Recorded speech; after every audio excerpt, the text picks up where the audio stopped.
భారతరత్న 3 సార్లు ఇచ్చారు, తీసుకోలే. ప్రపోజ్ చేశారు ఎవరు? బాలయోగ్ గారు స్పీకర్గా ఉండేటప్పుడు, ఎర్రమనాయుడు గారు మంత్రిగా ఉండేటప్పుడు, బీజేపీ తరపున వైస్ ప్రెసిడెంట్ షెకావత్ గారు 7 సార్లు నోబెల్ పీస్ ప్రైజ్ 3 సార్లు ఇస్తూ వద్దన్నా. నాకెందుకు నోబెల్ పీస్ ప్రైజ్లు, భారతరత్నలు? మన సత్తా మోదీకి చూపిద్దాం.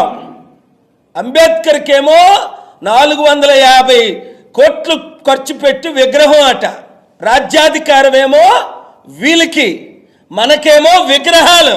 ఎందుకు? మనం బీసీలు, దళితులు. ఇప్పుడు చూడండి, అక్టోబర్ 2 సమిటి ఎలాగ జరుగుతుందో చూడండి. జరగకుండా ఏ శక్తులు ఆపితే వాళ్ళు బటన్ నొక్కి పైకి పంపిస్తా.